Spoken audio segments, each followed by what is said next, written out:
역사상 처음으로 출퇴근하시는 대통령이신데 좀 소감이 어떠신가요? 글쎄 뭐 특별한 소감 없습니다. 일해야죠. 어제 제가 그 취임사에 통합 얘기가 빠졌다고 지적하시는 분들이 있는데 너무 당연한 거기 때문에. 그래도 7층은 입집도가 좀 덜해가지고 훨씬 낫습니다. 그러니까 소수 정예로 해서 널널하게 씁시다. 이쪽도 정말 괜찮아요. 최고 베스트 엘리트들만 뽑아가지고 올인을 시켰습니다. 잘 좀 해주세요. 창의적으로. 예.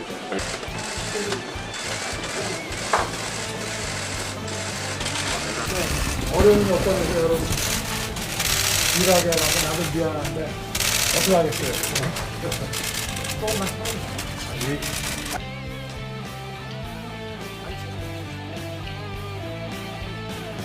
이 테이블도 조금 어색한데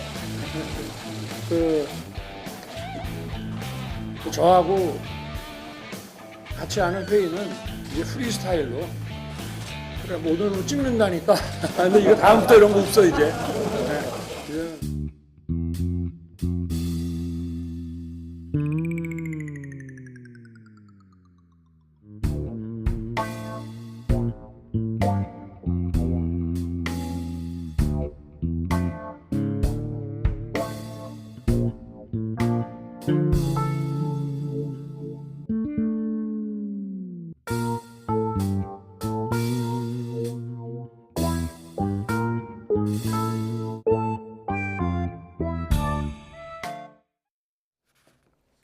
네, 어떻게 보셨습니까?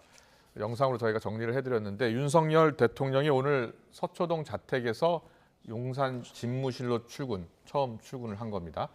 아침에 기자들의 일문일답도 보신 것처럼 받았고 이야기했습니다. 정치권의 다양한 이슈 짚어보겠습니다. 최창열 용인대 특임교수, 노동일 경희대 교수와 함께하겠습니다. 어서 오십시오. 네, 안녕하세요. 네. 안녕하세요. 앞서 저희가 영상으로 잠깐 보여드렸는데 지금까지 한 번도 보지 못한 모습이에요. 대통령의 출근길을 볼 수가 있었고 기자들이 바로 질의를 할 수 있었어요. 오늘 출근 장면 어떻게 보셨어요? 글쎄 앞으로 이제 뭐 출근길, 퇴근길에 이렇게 기자들을 만나거나 어쨌든 뭐 짧든 길든 간에 네. 기자로 대화하는 그런 장면 저희가 보기가 어려웠잖아요. 예. 제가 늘 보는 거는 이제 뭐 백악관으로 왔다 갔다 하시는 그 미국 대통령하고 미국 기자들하고 대통령은 질문 답변하는. 기자들의 질문 네. 답변 자주 하죠. 그러니까 왔다 갔다 하면서 이게 뭐 그 잔디밭에서도 이렇게 하고 그런 걸 봤는데 뭐 그런 걸 좀 보는 건 좋은 것 같습니다. 네. 뭐 집에서 출근을 좀 하는 건 뭐 어떨지 몰라도 예. 어쨌든 그 집무실 바로 밑에 1층에 기자실이 있으니까 이제는 출근길, 퇴근길 그런 거에 저 대화 장면을 좀 볼 수 있겠죠. 네. 어쨌든 근데 이제 이것을 처음 하니까 그렇지만 네. 혹시라도 예. 이게 처음이 아니고 나중에 조금 예. 지나면 예. 기자들과 만나는 걸 또 귀찮아하시지 않을까 하는 그런 염려도 들어요. 지금 그러니까 화면 초심을 나오는 지켜야죠. 이제 서초동 자택의 모습인데요. 그러니까요. 그 앞에서 이렇게 예. 하신 거죠. 김건희 여사가 이제 배웅을 좀 하고 저렇게 저 차를 타고 용산 집무실로 향했는데 약 뭐 한 8분 정도 걸린 것 같더라고요. 예. 교통 통제가 좀 이루어지니까 그렇죠. 뭐 금방 가겠죠. 예. 근데 또 오늘 보도 보니까 그 짧은 시간에도 또 어떤 시민들은 어쨌든 통제가 이루어져서 좀 불편하다 이런 반응이 통제가 됐으니까 불편한 분들이 분명히 있었을 없겠죠. 거예요. 없지는 않겠죠. 시간은 짧고 그랬는데 네네. 그래서 1시간 더 일찍 출근해라 뭐 이런 얘기도 있긴 있던데 예. 네, 서초동에서 출근하다가 이제 외교부 장관 공간이 이제 고쳐지면 리모델링이 되면 이제 그쪽으로 가는 건데 근데 거기서 뭐 짧으니까요. 거리가 3km밖에 안 된다고 그러죠. 네. 서초동에서는 뭐 7km인가 예, 되고 7, 8km 정도 7, 된다고 8km 되고 하고요. 예. 외교부 한남동 공간 이제 대통령 이제 사저가 되겠는데 거기서는 뭐 3km밖에 안 된다 그러니까. 네. 근데 나중에 글쎄 그 3km도 이제 출퇴근할 때 조금 불편하다고 한다면 나중에 관저가 또 어떻게 될지 모르겠어요. 지금 저 장면은 네. 용산 집무실 1층 화면이에요. 1층에 기자실이 있기 1층에 기자실이 때문에 있으니까. 기자들이 가서 물어본 거예요. 첫 소감을 물어봤더니 오늘 첫 출근하는데 한 말씀 부탁한다라고 했더니 뭐 이래야죠 이렇게 이야기하더라고요. 글쎄요. 예. 그리고 이제 통합이 왜 취임사에서 빠졌냐라는 질문이 있었습니다. 기자들의 질문이. 여기에 어떤 가치를 지향하면서 통합할 것이냐 그것부터 이야기한 것이다라고 해명을 했는데 어떻게 들으셨어요? 왜 통합이라는 그 단어를 뺐을까요? 글쎄 저 이제 여러 가지 얘기가 나오는데 저건 이제 윤석열 대통령이 직접 첨삭을 하고 네. 직접 많이 쓰셨다는 거 아니겠습니까? 네. 그러니까 본인의 어떤 지향을 할 것인지 철학이 담긴 것일 텐데 이제 아마 이유가 있겠죠. 뭐 자유를 35번이라는 거 봤는데 통합을 한 번도 안 한 이유는 네. 뭔가 그것이 이제 지금 본인 말대로 반드시 해야 할 너무나 당연한 것이기 때문에 그런 것인지 예. 그래서 헌법 가치를 제대로 자유를 중심으로 헌법 가치를 추구하면 뭐 통합은 당연히 되는 것이다 이렇게 생각하시는 건 저 확실히 잘 모르겠습니다. 네. 그러나 이제 그 말을 넣느냐 안 넣느냐가 중요한 게 아니고 네. 사실은 앞으로 정치 행보, 통치 행태에서 어떤 행태를 보이는 거가 중요하겠죠. 예, 그렇지 않겠습니까? 통합을 말로는 얘기하면서 분열적 어떤 정파적 통치 행태를 보인다든가 하는 것은 오히려 통합을 뭐 아무리 많이 얘기해도 그것이 결국 통합을 이루지 못한 거 아니냐 예. 이런 비판을 받을 수밖에 없기 때문에 앞으로의 정치 행보에서 어떻게 하느냐가 저 실천이 중요하다고 생각합니다. 네, 네. 어제 제 취임사 보니까 변화와 개혁 이런 얘기는 뭐 대통령마다 하는 얘기였거든요. 그렇죠. 그, 예. 그 얘기 안 한 분은 한 분도 없어요. 제가 네, 네. 기억하기엔. 예. 근데 아무리 찾아봐도 변화, 개혁 이 얘기는 없는 것 같더라고요.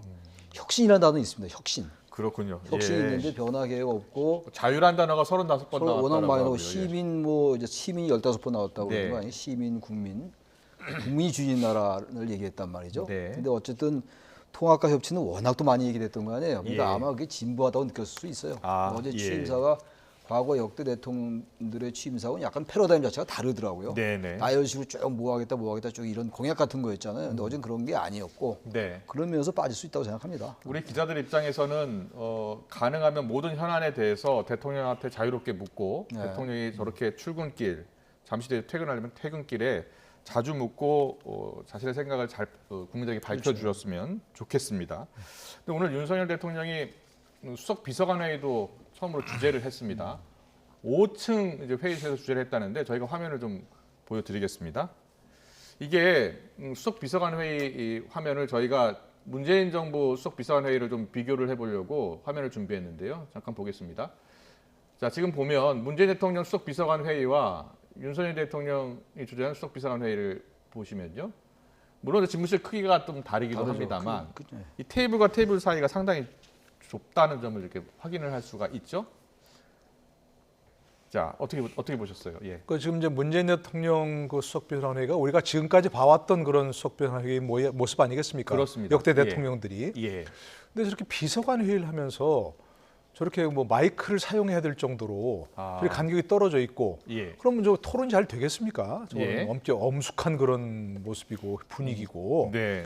저렇게 좀 바짝 붙어 앉아서 저는 하는 게 좋다고 생각합니다. 네. 그러나 이제 다시 말씀드리지만 사실 겉으로 보이는 모습보다는 실질이 중요하니까 예. 저렇게 해서 정말 뭐 뭔가 수석 비서관들이 자기 분야뿐만이 아니라 다른 분야에서도 가감없이 의견을 전달하고 그렇죠. 대통령도 함께 토론하고 예. 뭐 심지어는 뭐 어떻게 이견도 가감없이 표출하고 국민의 여론도 전달하고 하는 그렇게 좀 활발한 그 어떤 회의 모습이 있었으면 좋겠어요. 예. 물론 저희가 이제 그 언론에 보도되는 것은 문 대통령 수석비서관 회의도 이제 그 앞에 모두 발언 하시는 그런 모습만 보여주니까 네. 마치 토론을 안 하는 것 같은데 그렇지는 않겠죠. 토론하겠죠. 예, 토론 당연히 하실 텐데 그러나 저런 분위기, 저 정도 이렇게 넓은 물리적 거리가 있으면 사실은 쉽게 토론이 되게 어렵거든요. 네. 가까이 있어야 얘기할 때 이견이 있으면 바로바로 이렇게 끼어들기도 하고 그렇게 되는데 앞으로 실질적으로 그렇게 운영했으면 좋겠어요. 네. 서로 여러 가지 국정에 대해서 허심탄회하게 그런 거에서 좀 토론하고 그렇죠. 뭐 소통은 말로 하는 것만은 아니니까요. 예. 미국의 제가 아주 인상 깊었던 장면 중에 하나가 오바마 대통령이 네. 아프가니스탄 전쟁을 논의할 때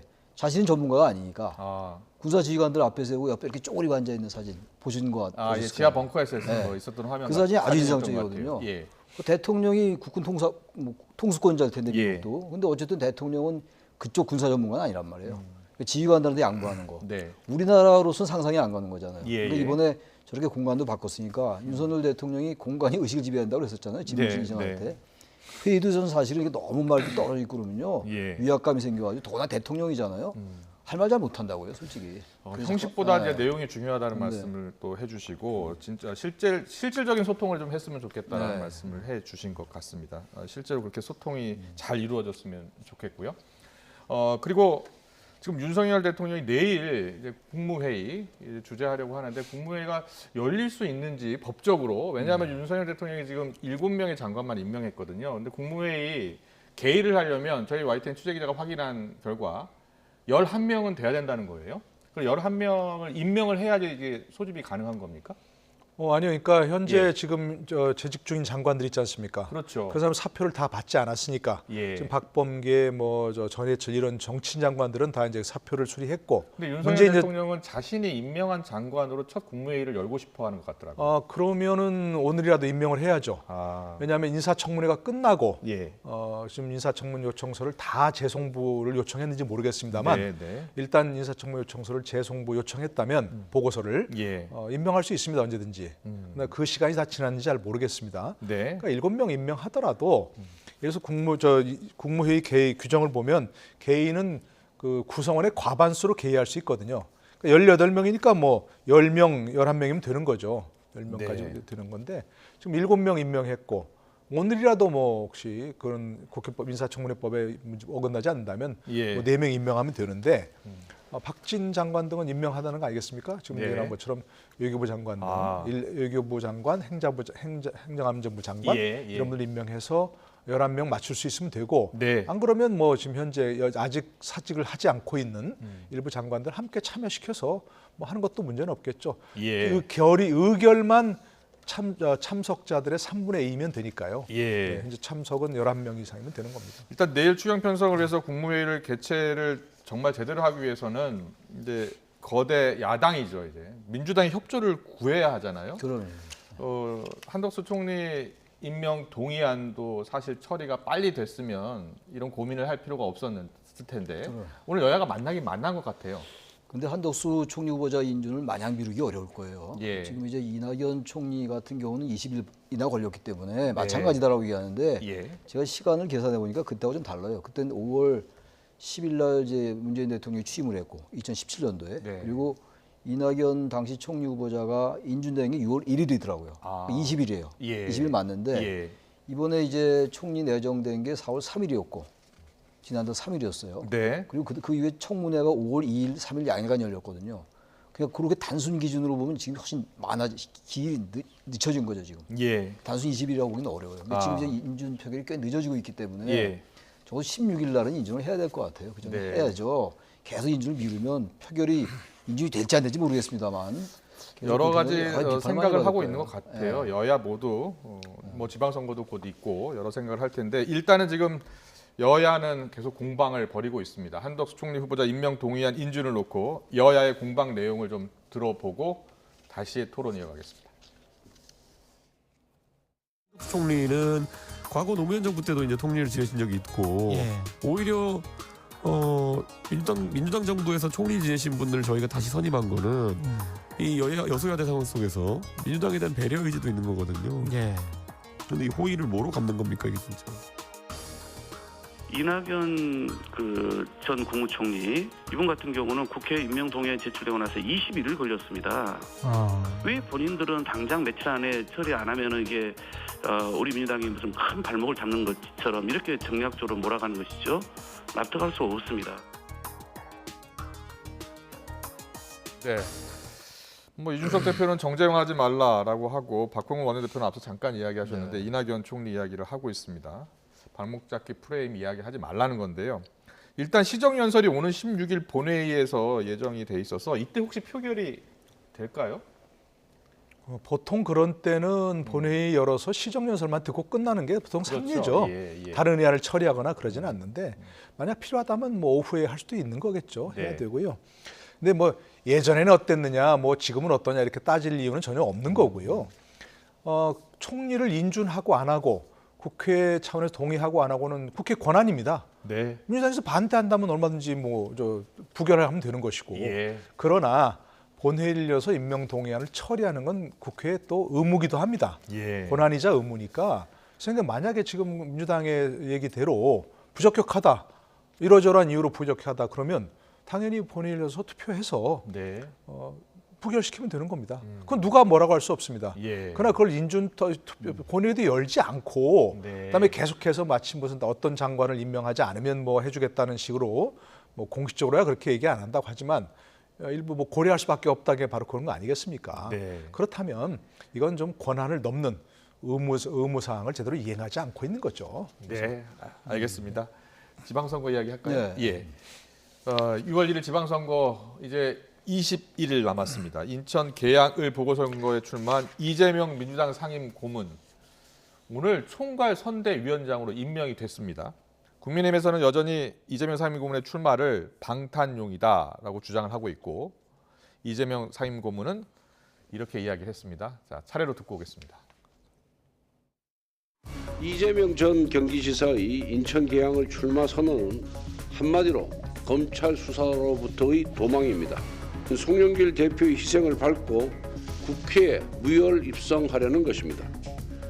국회의원이라는 방탄조끼가 절실히 필요했기 때문입니다. 모든 의혹 앞에 자신이 있다면 지체 없이 불체포 특권 포기 선언을 해야 합니다. 자꾸 방탄하는데 여러분들은 물도 안 든 물총 두렵습니까? 걱정하지 않으셔도 됩니다. 자꾸 빈총으로 사람을 위협해 놓고는 그 총 피하려고 그런다는 소리 하는 사람들이 있던데 잘못한 게 없으면 아무런 걱정을 할 일이 없다. 네, 이재명 상임 고문 이제 뭐 이번 그 지방선거를 지휘하는 겁니다. 총괄 선대위원장이니까요. 여러 공방이 있는데 어떻게 들으셨어요?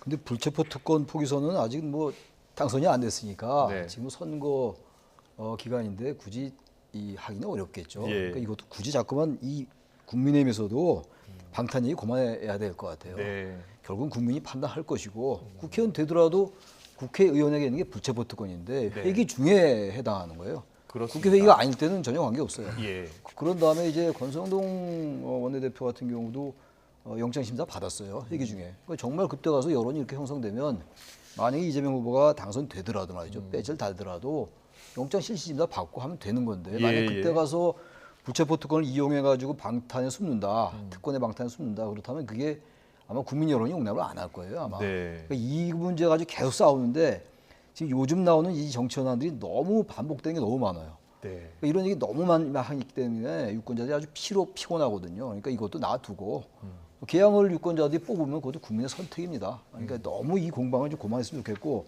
이재명 후보도 말을 잘하긴 잘해요. 물도 안 든 물총이 두려우냐. 아주 비유가 적절한데 예. 물이 들었는지 안 들었는지 나중에 봐야지 알겠죠. 일단 두고 봐야 될 것 같아요. 그렇겠네요. 예. 예. 어떻게 들으셨어요? 뭐 저도 참 여러 가지 이재명 후보가 정말 명불허전으로 말을 잘 하신다고 생각이 들었고요. 네.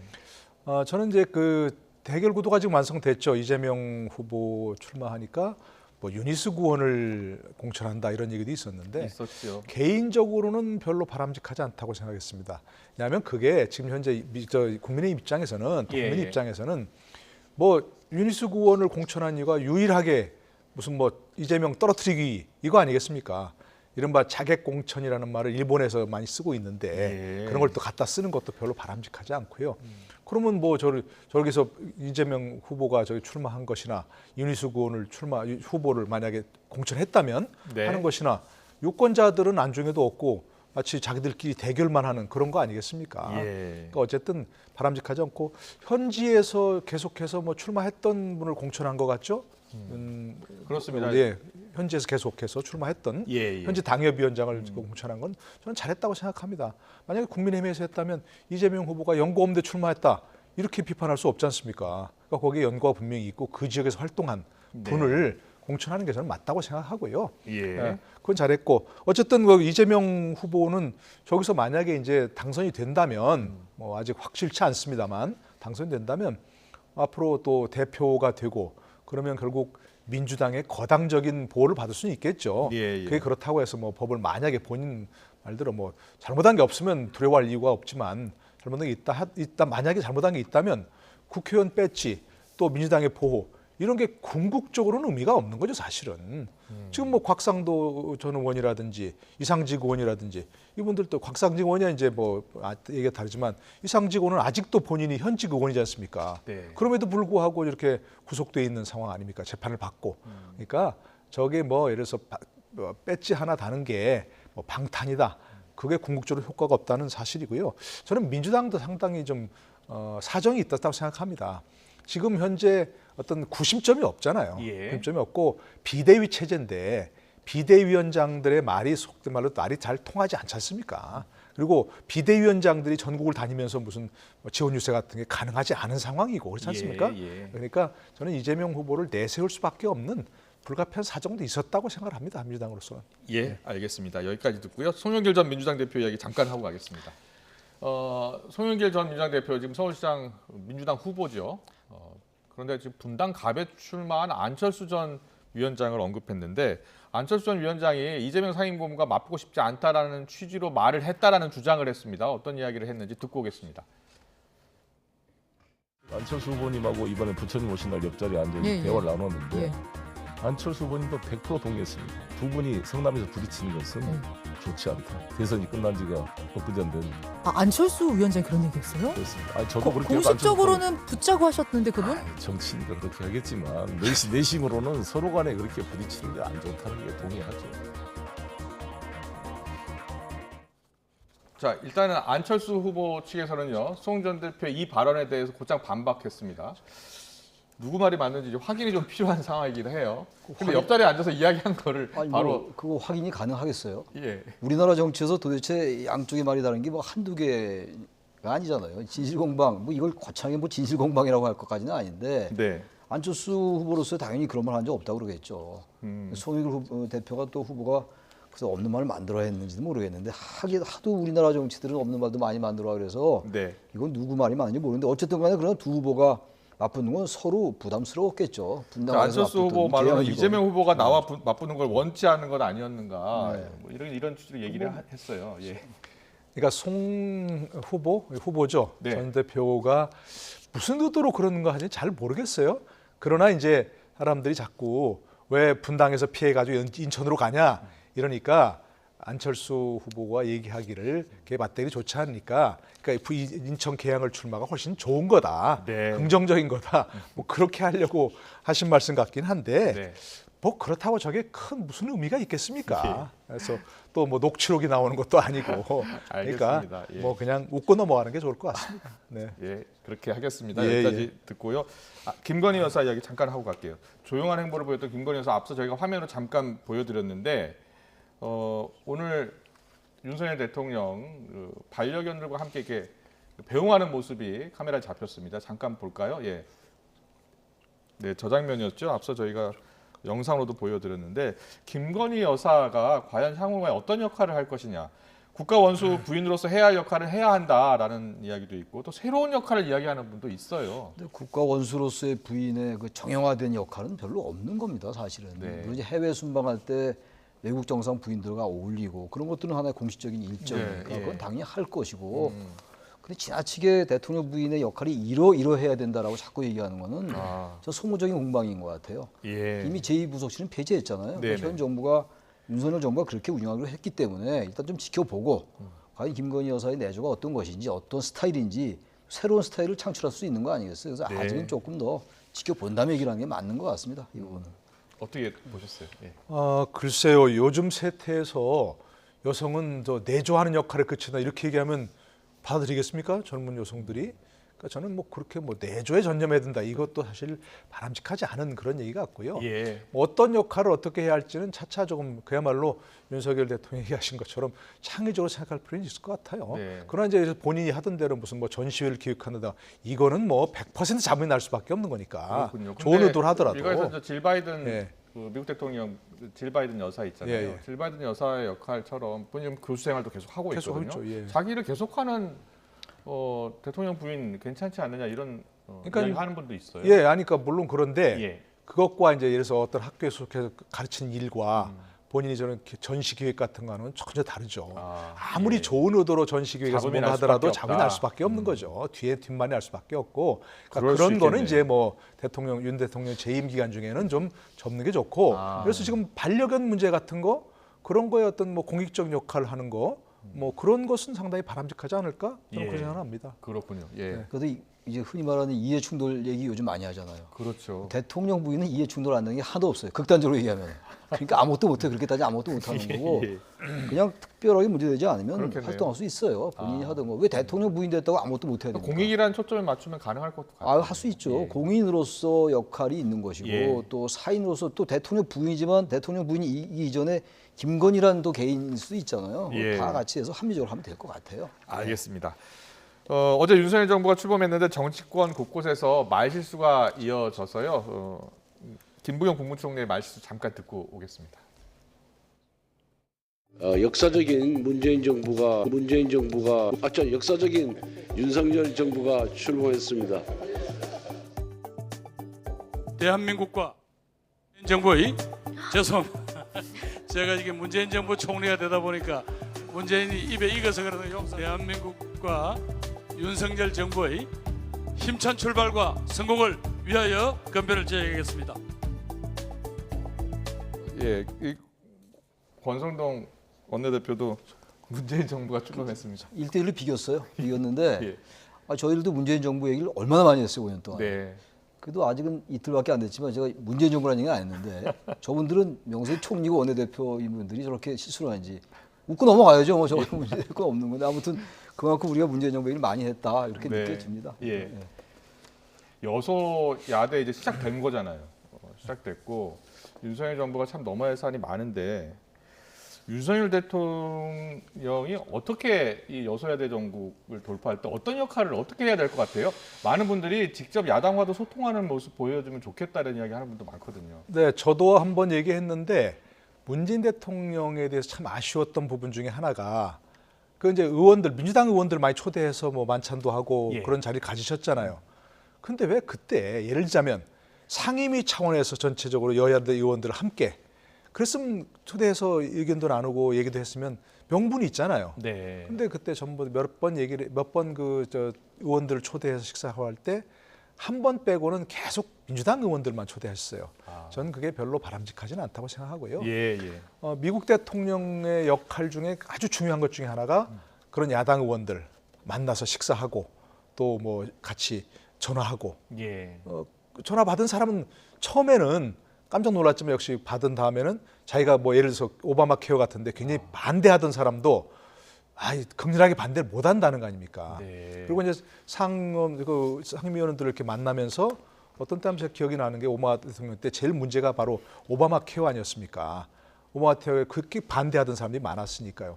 근데 이제 그 상원 의원들이랑 점심을 먹고 나서 오늘은 내가 내 개인 카드로 썼다 하면서 이제 한번 웃고 그랬던 기억도 나요. 그러니까 저는 뭐 윤석열 대통령은 사람 만나는 거 별로 이렇게 주저하지 않는다는 거 아니겠습니까? 사람 만나는 거 좋아하고 그렇다면 식사도 그렇고 뭐 어떤 티타임도 그렇고 자주 여야 의원들 함께 만났으면 참 좋을 것 같아요.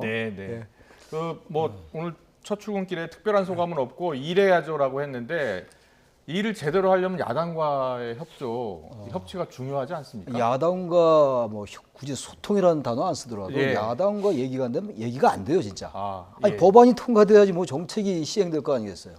그러니까 저 소통의 문제라는 게 이것도 특별한 격식이 없어요. 제도화되고 공식화된 기구나 회의체만이 아니고 얼마든지 전화 올 수 있고 밥 먹고 소주 먹고 술 좋아하시니까 좋아하니까 그렇게 해서 그게 소통이 되는 거예요. 그래야지 마음이 통할 거 아니겠습니까? 알겠습니다. 그거 안 하고 왜 그 청와대에서 맨날 식사하시고 그랬던 분들 계시잖아요. 그건 좋지 않다는 얘기. 일단 만나서 가능한 빨리 그런 모습 화면으로 봤으면 좋겠네요. 그래야지 국민들이 뭐가 변화가 있구나. 아까 무슨 원탁회의 한다는 거 아니에요? 비서관회의도 그렇게 바꾸라 이런 얘기예요.